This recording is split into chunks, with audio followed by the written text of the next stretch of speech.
राजनीति है। अगर राजनीति में बुरे लोग हैं तो यह बता रहा है कि लोग उस बुरे लोगों को ही पसंद कर रहे हैं। समझा कि नहीं? तो राजनीतिकरण में तो हम लोग चाहे जितना भी आरोप लगा ले तो वो हम ही लोगों के बीच में से और हम अपना प्रतिनिधि भेजे, तो जैसन प्रजा वैसन राजा। तो राजनीति बड़ा उटपटांग चीज होती है, लेकिन एकता और अखंडता के लिए कई बार राजनीतिक संकट आ जाती है। अपनी राजनीतिक फायदे के लिए एकता और अखंडता से भी समझौता कर दिया जाता है। संविधान में कहीं पे भी धर्मनिरपेक्ष, प्रस्तावना में धर्मनिरपेक्ष नहीं है। क्या है? पंथ निरपेक्ष। क्या है? पंथ निरपेक्ष। धर्म निरपेक्ष का मतलब है जहां धर्म होगा वहां दूरी बना लेंगे। पंथ निरपेक्ष का मतलब कि धार्मिक मामले में हमको बुलाइएगा तो जाएंगे, और नहीं बुलाइएगा तो भी हमको कोई दिक्कत नहीं है, हम आपको इसको एज ए पर्सनल मैटर लेके छोड़ देंगे। हो जाएगा कि नहीं? अगर सहयोग की जरूरत होगी तो सहयोग करेंगे। समझ में आ गया कि नहीं आ गया?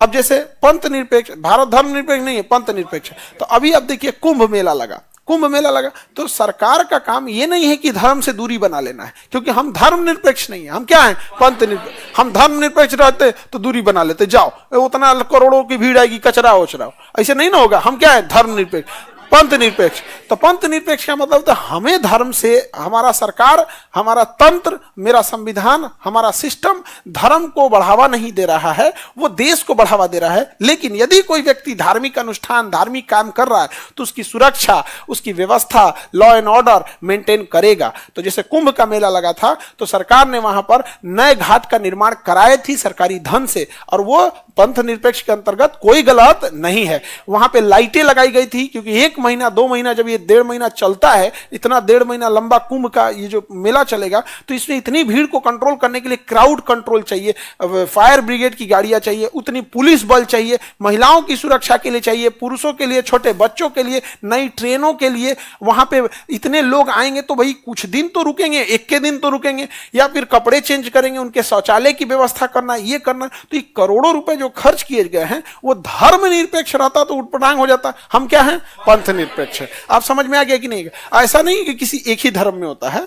यहां पर हम लोग, जब आप लोग 2017 का समय था, 17-18, यहाँ पे गुरु पर्व मनाया गया था। सिख धर्म के लोगों ने इतना बेहतरीन मनाया था जिसका कोई हद नहीं। आज भी देखिएगा ईद का, जब ईद आएगा, अभी मार्च में ईद आने वाला है, तो नमाज अगर लोग मस्जिद में पढ़ेंगे तो आप देखेंगे बाहर पुलिस अपनी जीप लेके खड़ी रहती है। तो जो भी मुस्लिम लोग होंगे आप देखिएगा जो नमाज पढ़ने जाते हैं तो बाहर खड़ी रहती है। अलग बात है कि क्योंकि नमाज जो पढ़ा जाता है वो उसी मस्जिद में आसपास के ही लोग होते हैं, तो एकदम लोकल चीजें होती है। तो उसमें ऐसा नहीं है कि कोई बाहर से आ रहा है पढ़ने।